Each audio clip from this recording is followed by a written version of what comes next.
বাবা সনাতন মিশ্র বিষ্ণুপ্রিয়ার কাছে গিয়ে বলছে, পিয়া তোমার কি হয়েছে বলো, আপন ঘরে বসে বসে কেন তুমি দুটি নয়ন জলে বুক ভাসিয়ে কাঁদছ? পিয়া বলতে গিয়ে বলতে পারছে না। কেন? কারণ আজকে যে রূপটা দেখে এসেছে সেটা শুধু রূপের মানুষ নয়, সেটা হলো ভালোবাসার মানুষ। তাই সেই কথা বলতে গিয়ে বলতে পারছে না। পিয়ার মা জিজ্ঞাসা করছে, পিয়া কি হয়েছে মা তোমার, তুমি আপন ঘরে বসে বসে কেন দুটি নয়ন জলে বুক ভাসিয়ে কাঁদছ? পিয়া কিন্তু কিছুই বলছে না। পিয়ার বাবা বলছে, ওগো তাহলে আমাদের পিয়াকে হয়তো কোনো অপদেবতায় পেয়েছে, তাই হয়তো পিয়া আপন ঘরে বসে বসে দুটি নয়ন জলে বুক ভাসিয়ে কাঁদছে। পিয়ার বাবা বলছে, না না, আমাদের কন্যাকে কোনো অপদেবতায় পায়, এমন কিছু দর্শন করে এসেছে যে দর্শনের কথা আমাদের কাছে বলবে না। তাহলে কার কাছে বলবে? একমাত্র পিয়ার মরম সখীর কাছেই বলতে পারে, আর অন্য কারো কাছে বলবে না।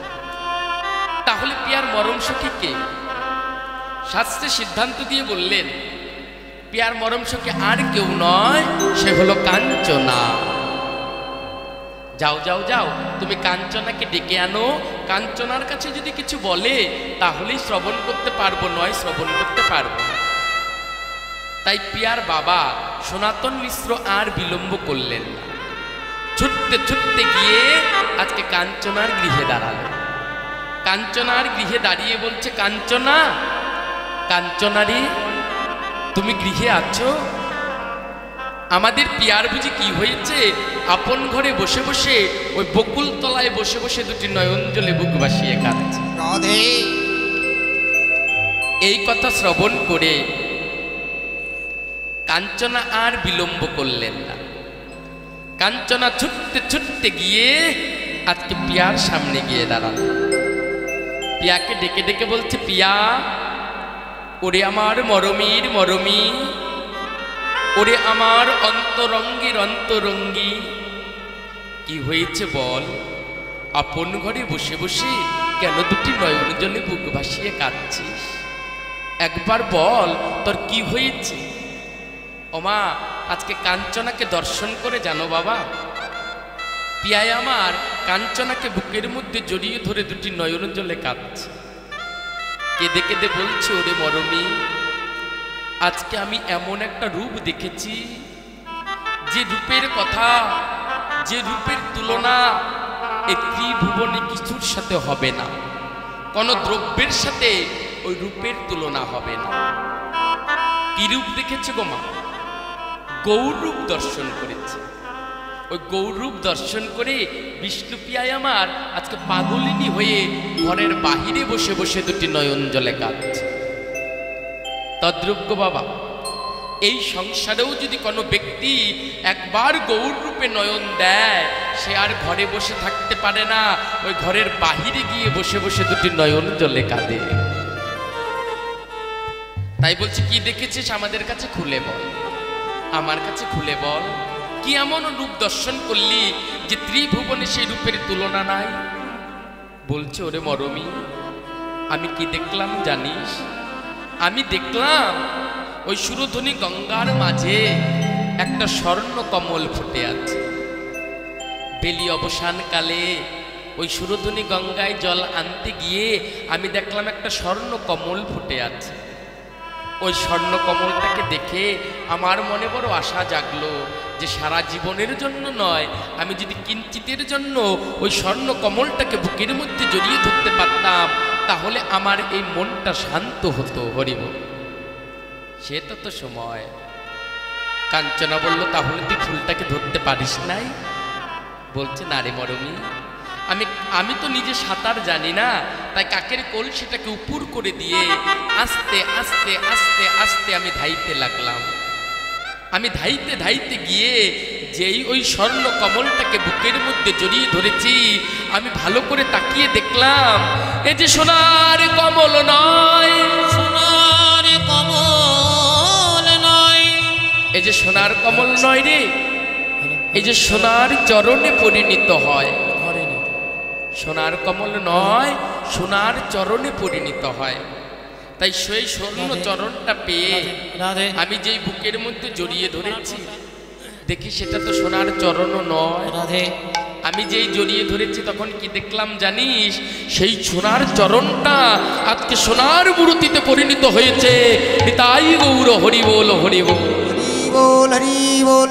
সেই সোনার মানুষটা আমার বদন পানে তাকায়, আবার হায় মা, হায় মা, আমি যে লাজে মরে যাই। আমার বলতে আর কিছু রইল না, আমার বদন পানে তাকিয়ে মৃদু মৃদু হাসে। সে দেখে আমি লাজে মরে গেলাম। কেন জানিস? আমার বলতে আর কিছু রইল না। দেহ মন প্রাণ যৌবন যা কিছু আছে না কেন, আমার যা কিছু ছিল না কেন, সবকিছু ওই সোনার মানুষের চরণে সমর্পণ করে দিয়ে আজকে নয়ন কুম্ভ দুটি ভরে এনে দুটি নয়ন জলে বুক ভাসিয়ে কাঁদছে। আমি কি দেখলাম জানিস মরমি?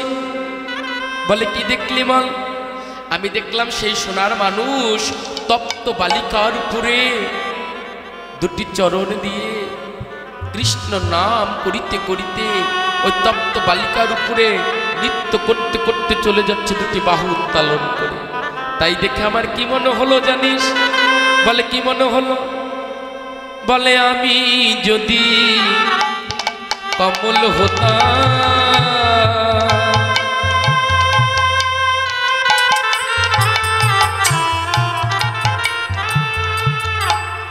নবদ্বীপে বিছাই রইতাম, আমি যদি কমল হতাম,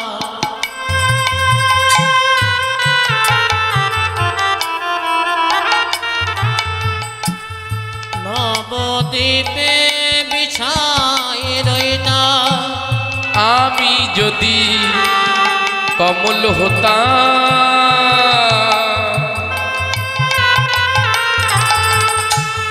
নবদ্বীপে বিছাই রইতাম। আমি যদি কমলে হতাম,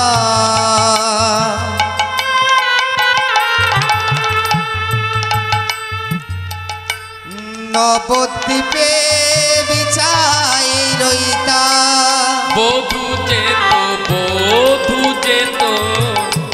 নাচিয়া নাচিয়া, বধূ যেত নাচিয়া নাচিয়া, বধূ যেত নাচিয়া নাচিয়া। আমি যদি কমল হতাম, নবদ্বীপে বিছাই রইতাম, আমার বধূ যেত নাচিয়া নাচিয়া। কিন্তু আমার তো কমল হওয়া হলো না। আর কি দেখলাম জানিস?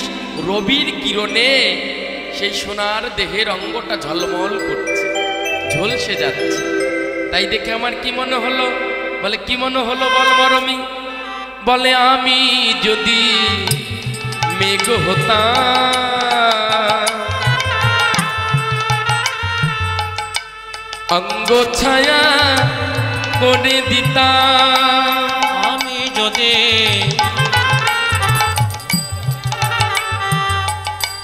মেঘে হতাম,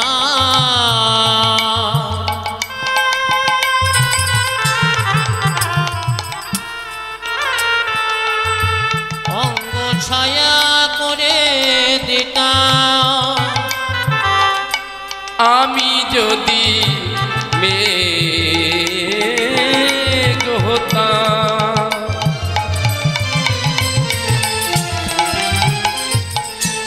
অঙ্গ ছায়া করে দিতাম। আমি যদি মেঘে হতাম, অঙ্গ ছায়া করে দিতাম। বধূ যেত রহিয়া রহিয়া, বধূ যেত রহিয়া রহিয়া। কিন্তু আমার যে মেঘ হওয়াও হলো না, কমল হওয়াও হলো না। কত সুন্দর কথা বললো দেখো বাবা। আমরা কেউ হতে পারছি? এই সংসারে কেউ কমল হতেও পারছি না, কেউ মেঘ হতেও পারছি না যে বধুর অঙ্গ ছায়া করে দেব, তপ্ত বালিকার উপরে বসে দেব, কেউ হতে পারছে। কি রূপ দর্শন করেছে জানো মা? গৌর রূপ দর্শন করেছে।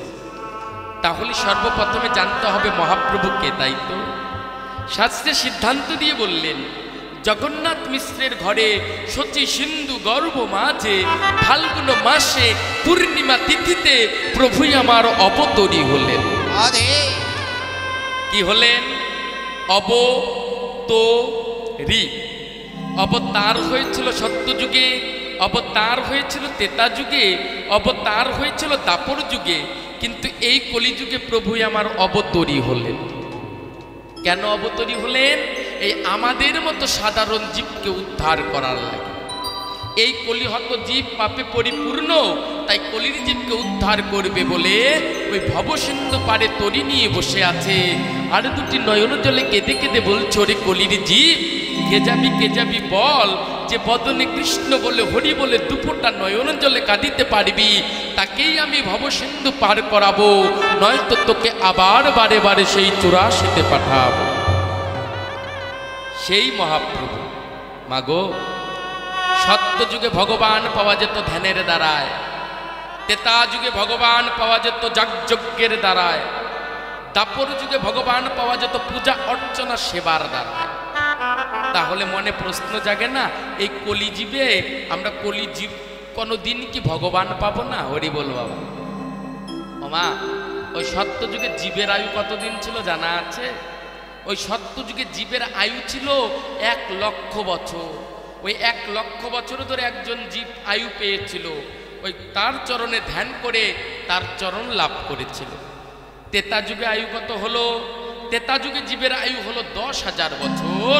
ওই 10,000 বছর যজ্ঞ করে প্রভু রামের চরণ পেয়েছিল। দাপর যুগে জীবের আয়ু কত হলো গোমা? দাপর যুগে জীবের আয়ু হলো 100 বছর, 1000 বছর। ওই 1000 বছর গোবিন্দ চরণে সেবা পূজা অর্চনা করে গোবিন্দ চরণ লাভ করেছে। আর এই কলিযুগে জীবের আয়ু কতদিন জানা আছে মা? এই কলিযুগে জীবের আয়ু হলো 100 বছর, কিন্তু কেউ বুকে হাত দিয়ে বলতে পারবে না যে আমি 100 বছর বাঁচবো। হরিব, কেউ বলতে পারবে বাবা যে আমি 100 বছর বাঁচবো? কেউ গ্যারান্টি দিতে পারবে? কেউ বলতে পারবে না। এই স্বল্প আয়ু নিয়ে কেউ করতে পারবে না ধ্যান, কেউ করতে পারবে না পূজা, কেউ করতে পারবে না সেবা।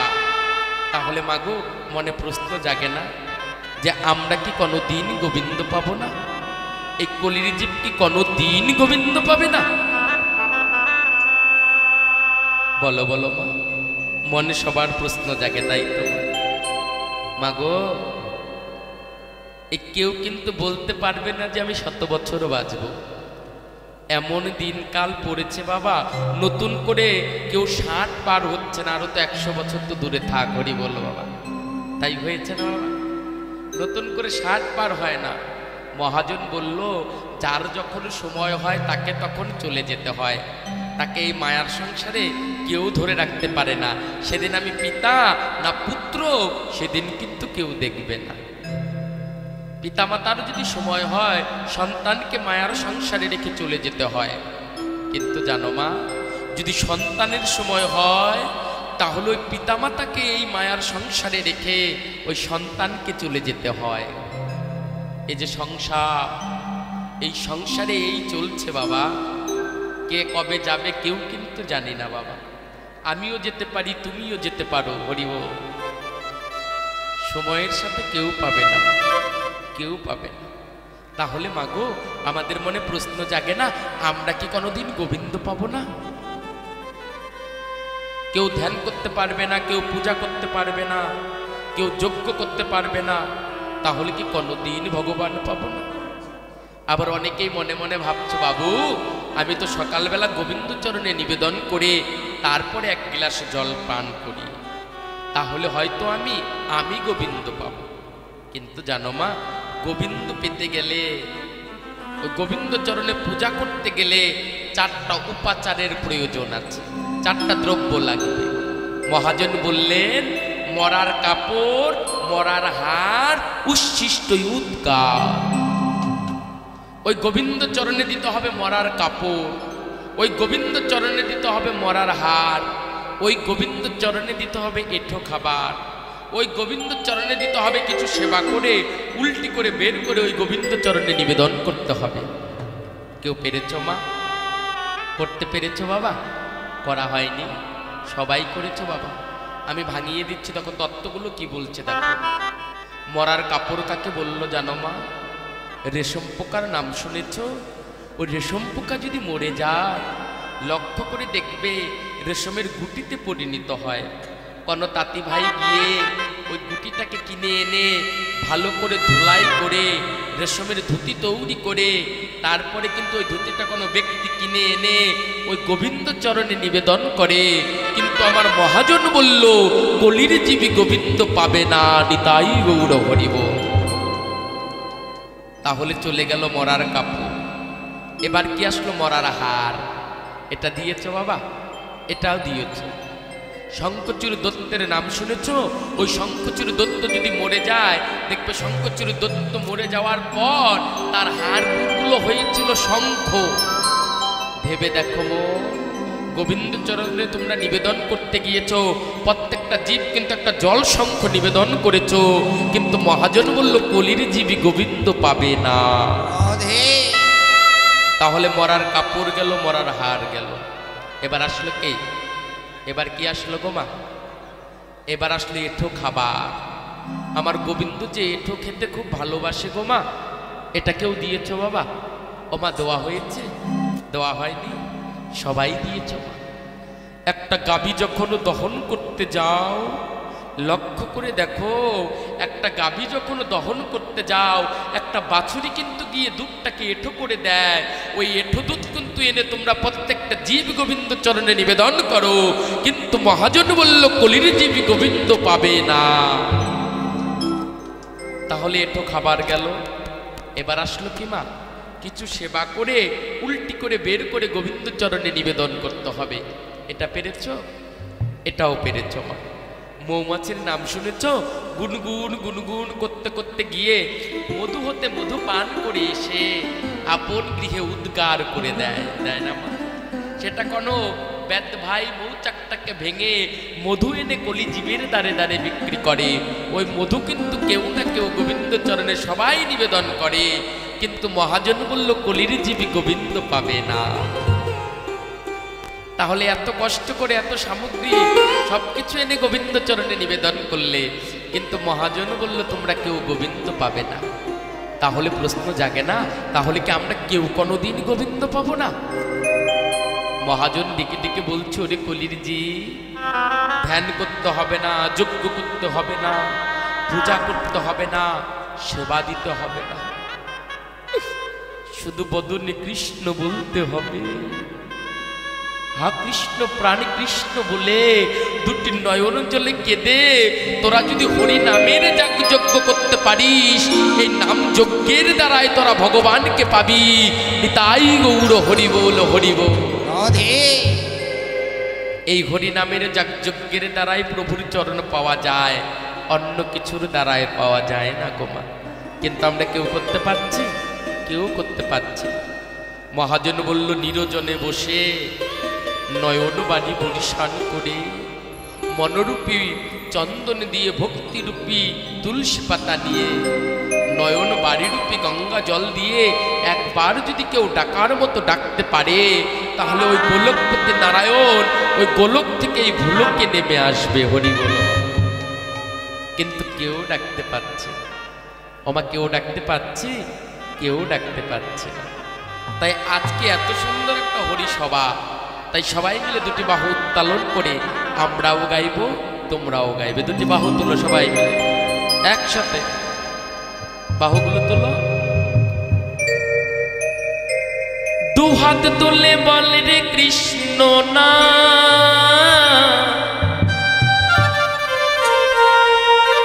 পূর্বের তোর সাদের মনস্কার, একবার প্রেমানন্দে দুটি বাহু তুলে নাচোরে মো কৃষ্ণ বলে উলুধ্বনি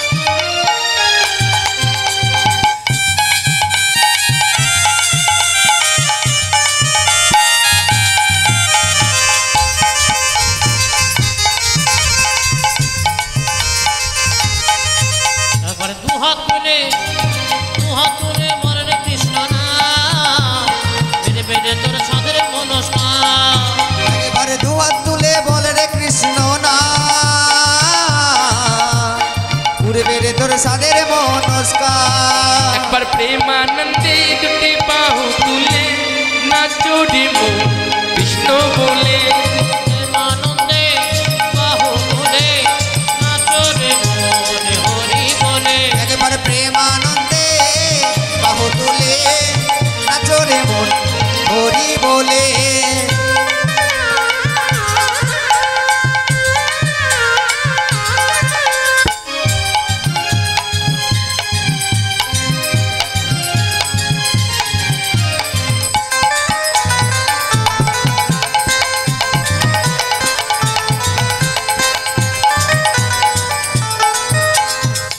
সবাই মিলে দুটি বাহু তুলো তুলো তুলো তুলো হ্যাঁ সবাই মিলে যে যেখানে আছে এই কৃষ্ণ নামে মেতে ছিল গৌরার নিতা ভক্তবিন্দু সঙ্গে লয়ে হনে কৃষ্ণ গান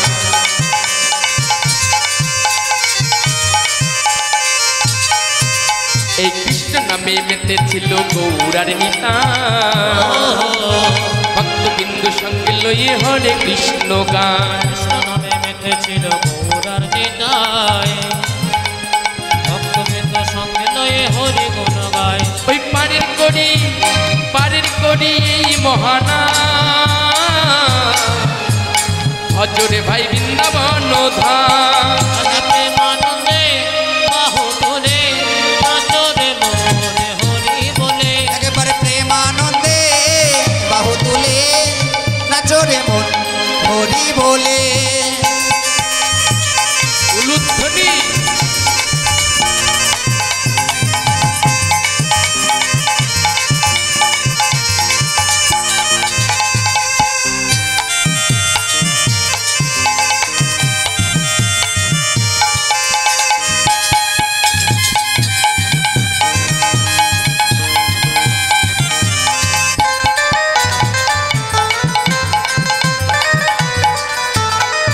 কত পাপি তাপি তোরে গেল এই মহানামে মধুর নাম ছড়িয়ে দেব সকল গ্রামে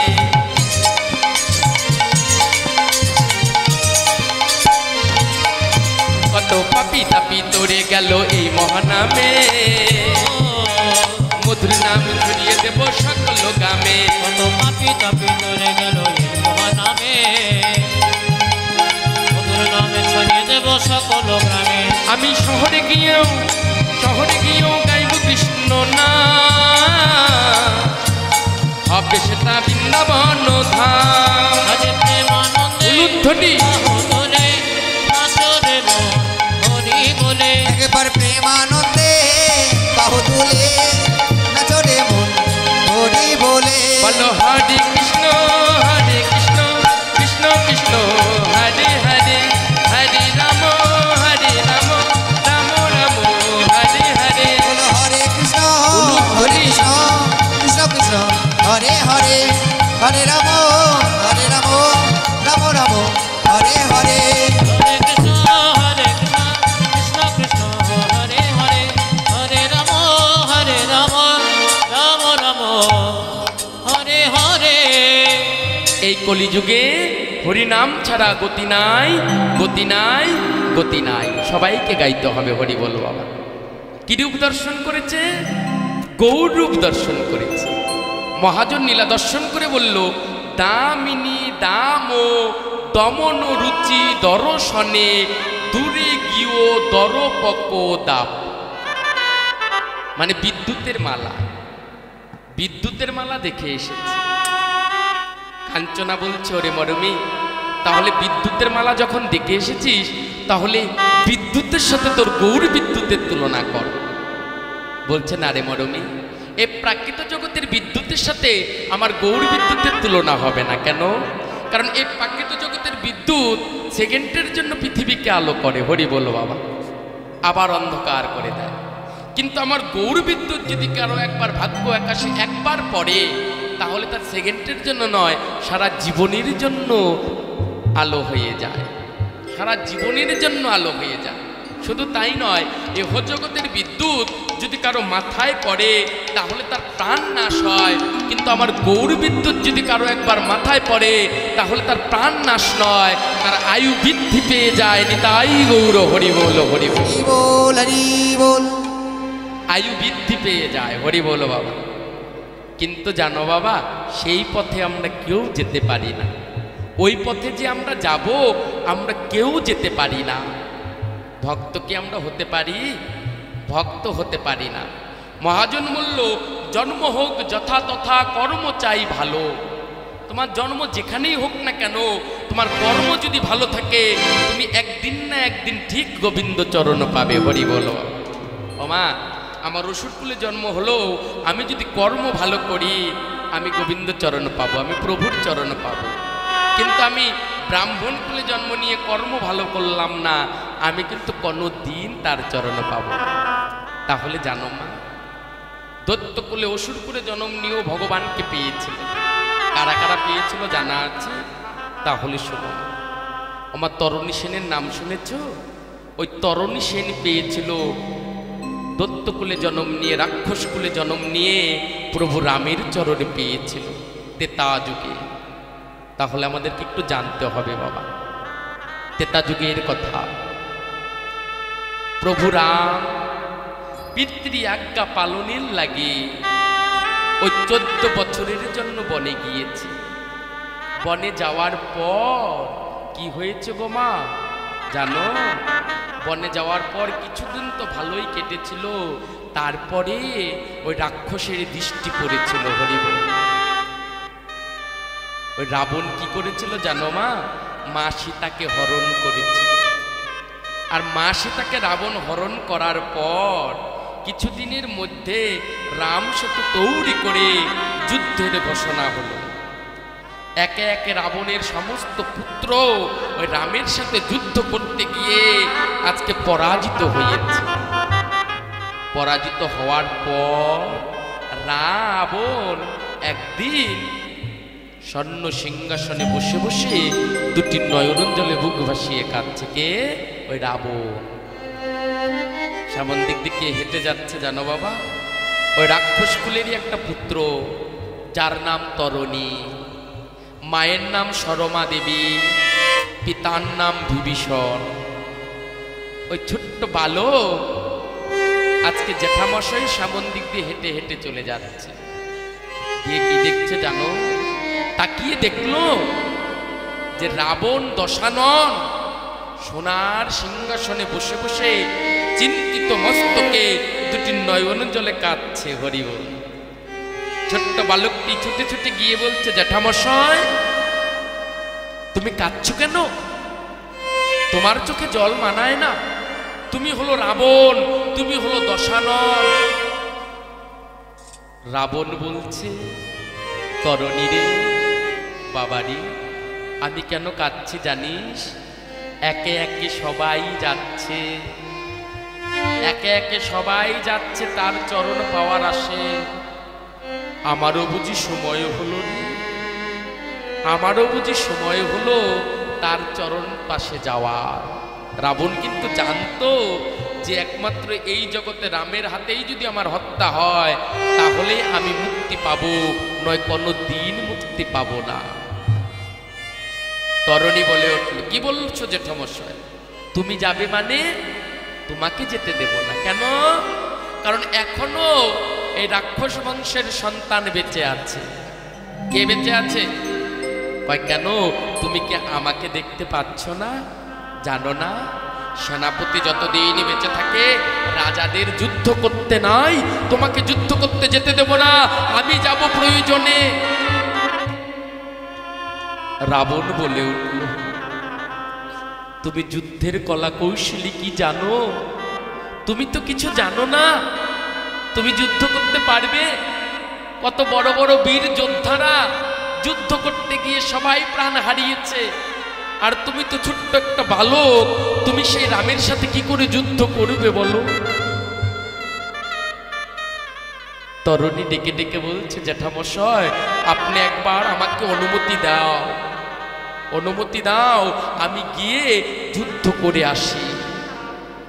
রাবণ বলছে, ওরে তরুণী, তোর কি যাওয়ার সময় হলো?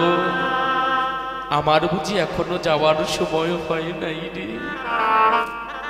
আমি হয়তো তোকে অনুমতি দিলাম, কিন্তু জানিস তোর মাতা কি তোকে অনুমতি দেবে? তোর মাতা কি তোকে অনুমতি দেবে?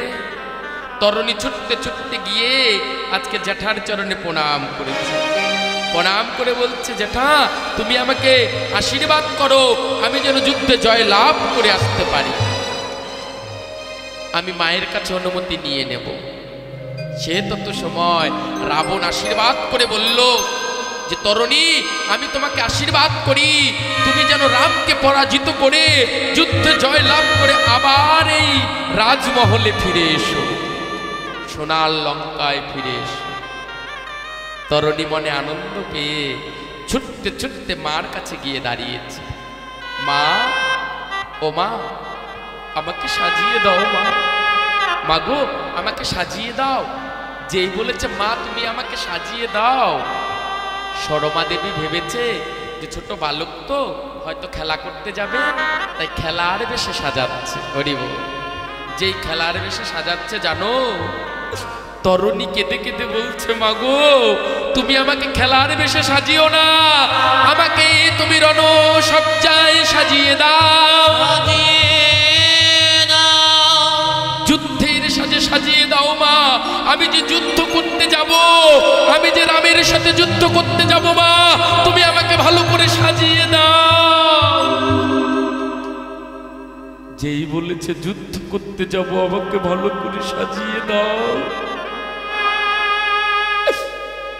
সরমা দেবী দুটি নয়ন জলে মুখ ভাসিয়ে কেঁদে তরুণীকে বুকের মধ্যে জড়িয়ে ধরে বলছে, তরুণী রে, তরুণী রে, এই সংসারে তুই বিনে যে আমার আপন বলতে আর কেউ নাই রে তরুণী। আমি তোকে যুদ্ধ করতে যেতে দেব না বাবা, আমি তোকে যুদ্ধ করতে যেতে দেব না। তুই যদি যুদ্ধ করতে চলে যাস, তাহলে আমাকে মা বলে কি ডাকবে বল? মা বলে ডাকার মতো তো আর কেউ থাকবে না রে। তোর বদনে মা ডাক শুনতে আমার যে বড় মিঠা লাগে রে। তুই যদি চলে যাস, তাহলে আমাকে মা বলে কে ডাকবে বল? আমি যেতে দেব না বাবা, আমি তোকে যুদ্ধে যেতে দেব না। 10টা নয়, 5টা নয়, একটা মাত্র তরুণী আমার খোকা, আমি তোকে কি করে যুদ্ধ করতে যেতে দিতে পারি বল? দিতে পারি? তরুণী চিৎকার করে বলে উঠল, মা, মাগো তুমি কেমন মা? তোমার ছেলে যাবে প্রভুর চরণ পাওয়ার আসে, আর তুমি মা হয়ে আমাকে আটকাচ্ছ। তুমি কেমন মা বলো? আমি যে তার চরণের আশায় যাব মা, তুমি আমাকে ভালো করে যুদ্ধের সাজে সাজিয়ে দাও মা, সাজিয়ে দাও। ওগো মা,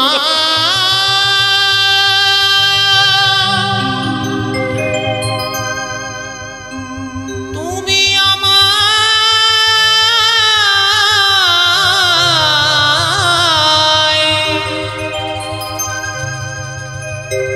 যুদ্ধের সাজে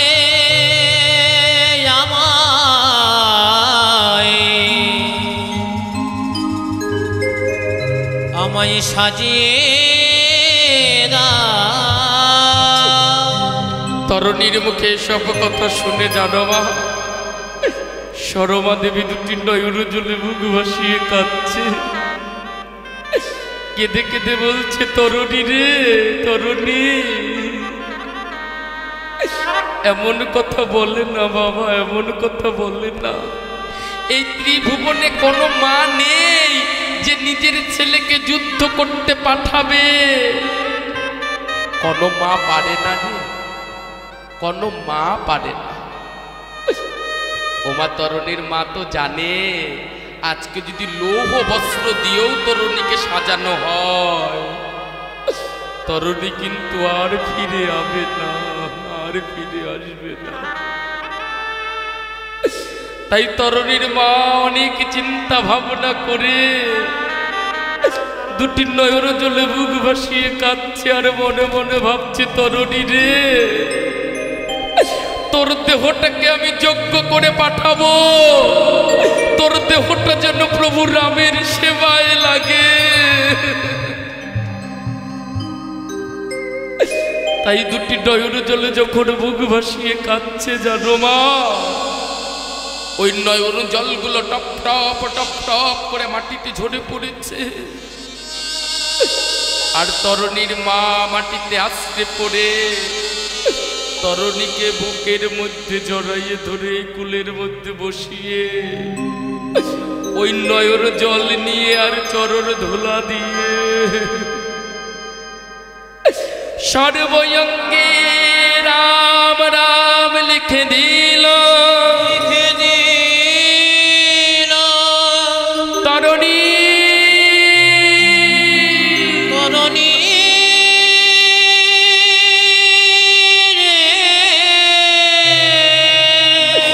তরুণী,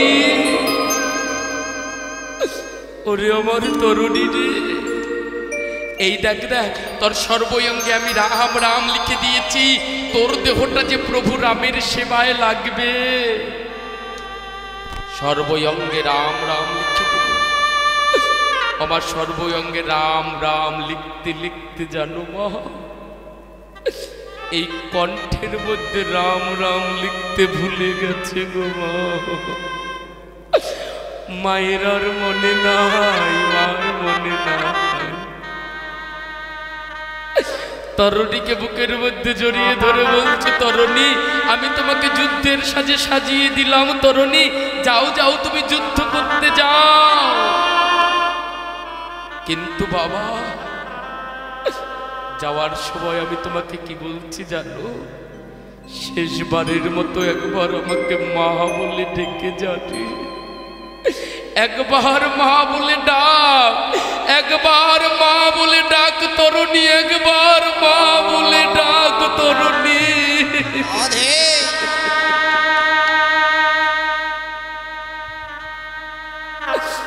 তরুণী দুটি নয়ন জলে বুক ভাসিয়ে কাঁদতে কাঁদতে মায়ের চরণ দুটি জড়াইয়ে ধরে বলছে, মাগো মাগো,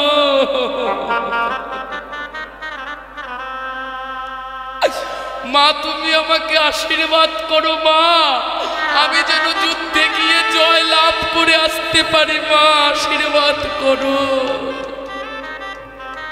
সরমা দেবী বলে উঠল, তরুণী আমি তোকে এমন আশীর্বাদ করব যে আশীর্বাদ ত্রিভুবনে আর কেউ কোনোদিন করবে না।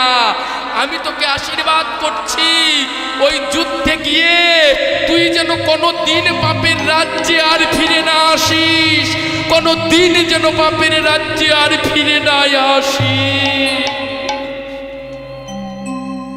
আর যেন ফিরে না আসিস। আমি তোকে বিদায় দিলাম। ওমা কোনো মা পারবে, কোনো মা পারবে সন্তানকে বিদায় জানাতে? কিন্তু সরমা দেবী আজকে সন্তানকে বিদায় দিল। আমি তোকে বিদায় দিলাম, তুই যা, তুই যা যুদ্ধ করতে যা, যুদ্ধ করে প্রভুর সেবায় লাগ, তুই যুদ্ধ করতে যা। তরুণী মনে আনন্দ করতে করতে ছুটতে ছুটতে রথে উঠে রথটাকে নিয়ে ছুটতে ছুটতে গিয়ে ওই সরসীর কোলে গিয়ে দাঁড়িয়েছে। চিৎকার করে বলে উঠল প্রভু রাম। চিৎকার করছে রাম, প্রভু রাম বের হয়ে আসো, বের হয়ে আসো প্রভু রাম, আমি তোমার সাথে যুদ্ধ করতে এসেছি, তুমি কত বড় যুদ্ধ আজকে পরীক্ষা হয়ে যাবে। হুঙ্কার করে উঠেছে, যেই চিৎকার করে বলছে কোথায় রাম, কোথায় রাম, তুমি বের হয়ে আসো, সেই মুহূর্তে প্রভু রাম গুটি গুটি পায়ে বের হয়ে এসেছে। কে ডাকে আমায়, এমন করে কে ডাকে আমায়? প্রভু রাম বলে উঠছে কে ডাকে আমার? তাকিয়ে কি দেখলো জানো বাবা? একটা রথের মধ্যে একটা বালক বসে বসে হুঙ্কার করে উঠছে, যুদ্ধ করো আমার সাথে, যুদ্ধ করো আমার সাথে। প্রভু রাম মৃদু হেসে বলছে কে তুমি বাবা? তুমি জানো না আমি বালকের সাথে যুদ্ধ করি না? তুমি কে? আমি তো শুনেছি ওই রাবণের বংশে আর কেউ নাই যুদ্ধ করার। বিভীষণ তো আমাকে বলল যে প্রভু ওই বংশে রাবণ ছাড়া আর কেউ নাই। তাহলে কে তুমি? তুমি এসেছো কেন? তুমি জানো যে সন্তান মায়ের কুলে থাকে, শিশু সন্তান যদি মায়ের কুলে থাকে সেই সন্তানকে যম পর্যন্ত স্পর্শ করতে পারে না, আর আমি তো ভগবান। হরিব দেখবে বাবা, কোন সন্তানের যদি শেষ সময় হয়ে যায়, দুধের সন্তান, সেই সন্তানকে যদি মা বুকের মধ্যে আগলে ধরে রাখে, ওই যমদূত তাকে স্পর্শ করতে পারে না, ওই যম এসে তাকে স্পর্শ করতে পারে না। মায়ের কাছ থেকে কেড়ে নেওয়ার ক্ষমতা এই ত্রিভুবনে কারো না। আর আমি তো ভগবান, আমি ভগবান, আমি কি করে তোমাকে কেড়ে নেই বলো? তুমি যে কুলের সন্তান, আমি তোমাকে কাটতে পারবো না। ওমা তরণী অট্ট হাসি দিয়ে বলে উঠল এই তুমি রাজা, এ তোমার স্বরূপ, এই তুমি রাম, এই পুরুষোত্তম রাম, যে একটা ছোট্ট বালক দেখে তুমি ভয় পেয়ে গেলে? হরিব আমি না আরো শুনলাম তুমি কত বড় বড় বীর যোদ্ধাদের হত্যা করেছো, কিন্তু আজকে দেখছি যে তুমি ছোট্ট বালক দেখে ভয় পেয়ে গেলে। এই বালকের কাছে তুমি পরাজিত মেনে নাও। প্রভু রাম বলছে কে তুমি? এত বড় কথা বলছো একটা বালক হয়ে? তুমি যে কুলের সন্তান বুঝতে পারছো না? তরণী বলছে গো প্রভু রাম, আমি আমার মায়ের কাছ থেকে বিদায় নিয়ে এসেছি, তোমাকে যুদ্ধে আজকে পরাজিত করব। তরণী কি করেছে জানো মা?